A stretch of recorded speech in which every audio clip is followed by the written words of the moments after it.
Cricket के सिकंदर बख्त में join किया। सिकू, मैच का रिजल्ट तो कुछ भी हुआ लेकिन मज़ा बहुत आया इस टेस्ट क्रिकेट में, इस टेस्ट मैच में, क्या ख्याल है? बिल्कुल, इस सीज़न का मेरे ख्याल से सबसे ज़बरदस्त टेस्ट मैच था ये। देखें, वनडे मैचेस और T20 मैचेस तो एक्साइटमेंट होती है, आखिरी तक जाते हैं, मगर ये टेस्ट मैच ने तो यकीन करें सबके दिल जीत लिए।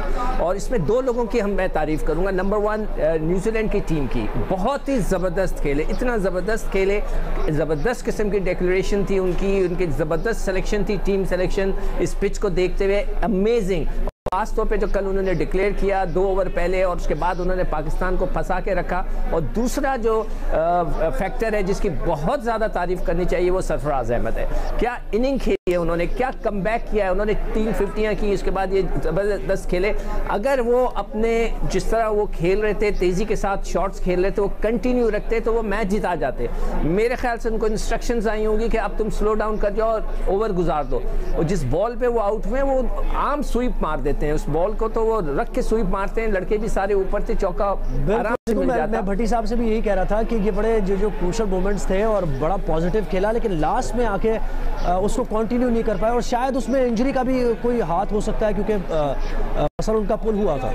नहीं, मैं नहीं समझता कि कोई उनको इंजरी नज़र आ रही थी, ना वो इस तरह लंगड़ा रहे थे, कोई ऐसी चीज़ नहीं थी। मेरे ख्याल से उनको इंस्ट्रक्शन मिली या उन्होंने फैसला किया, मेरे ख्याल से दोनों में से कोई चीज़ हुई है कि मैं स्लो डाउन हो जाऊं, आराम से खेलूं, आखिरी लड़का रह गया, मगर उनको ये कंटिन्यू रखना चाहिए था। इसी तरह आप साउथ शकील का डिसमिसल देखें, अगर आप उसको दिखाएं, साउथ शकील जिस तरह आउट हुए, एक नॉर्मल शॉर्ट बॉल थी, मगर उनको इंस्ट्रक्शन थी, उनको पता था कि उन्होंने शॉट्स नहीं मारने, जिसकी वजह से वो स्लिप में कैच हो गए, वरना वो भी 4 वाला शॉट था अगर वो नेचुरल खेलते रहते।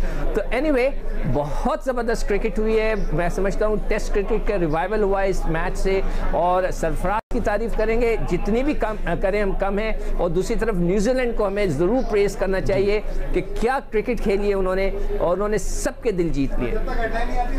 बिल्कुल। अच्छा, इसको इस पर भी कमेंट करें, न्यूजीलैंड की आपने बिल्कुल सही कहा कि अडाप्ट जिस तरह उन्होंने किया है, और भट्टी साहब से भी मेरी यही बात हो रही थी कि उन्होंने देखें विकेट को देखते हुए अपने स्पिनर्स को चांस दिया। हालांकि वो स्पिनर्स के हवाले से न्यूजीलैंड इतनी मशहूर नहीं है, कोई ख़ास स्पिनर्स नहीं है, लेकिन जैसे सोडी ने परफॉर्म किया, फिर अपने फास्ट बॉलर्स को उन्होंने इंजरी से बचाया, तो ये बड़ी ज़बरदस्त हिकमत अमली थी जो कि सऊदी ने रखी। नहीं, देखिए, मैं पहले दिन मैंने यही बात कही थी कि सऊदी न्यूजीलैंड से आए हैं, आकर उन्होंने पिच को अच्छा रीड किया। देखिए, पाकिस्तान में आप कभी भी 2 स्पिनर्स से कम से नहीं खेल सकते। सलमान जो हैं, आगा सलमान जो हैं, वो एक पार्ट टाइम स्पिनर हैं जिनको बाबर ने कभी बॉलिंग ही नहीं कराई टेस्ट मैचेस में। इंग्लैंड की सीरीज़ में 12 ओवर कराए, यानी कि हर इनिंग के 2 ओवर।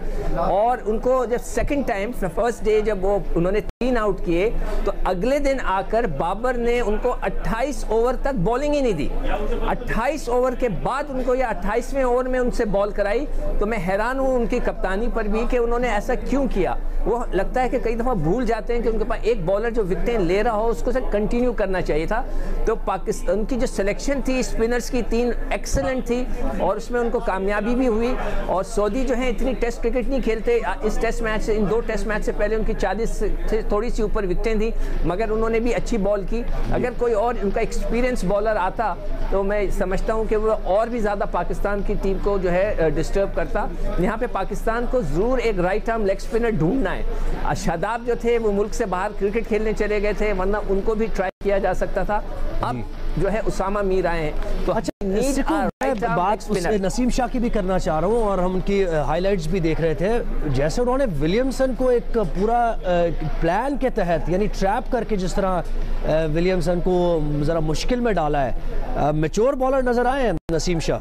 नहीं, नसीम शाह तो बहुत ही ज़बरदस्त बॉलिंग कर रहे हैं, उनकी पेस है एक्चुअली, और वो यंग हैं तो वो पेस के साथ जो है ज़बरदस्त किस्म की उन्होंने बॉलिंग की है। उनकी जो 1-2 स्पेल्स थे, देखें इधर मैंने नोट किया है कि पिच जो है हर सेशन के मुख्तलिफ अंदाज से खेली है। एक सेशन ऐसा आया था जिसमें नसीम शाह का बॉल बड़ा ज़बरदस्त रिवर्स स्विंग हो रहा था, आउट स्विंगर हो रहा था, बल्ले के पास से गुजर रहा था। फिर उसके बाद दूसरा सेशन आया, उसमें बॉल स्विंग होना ख़त्म हो गया।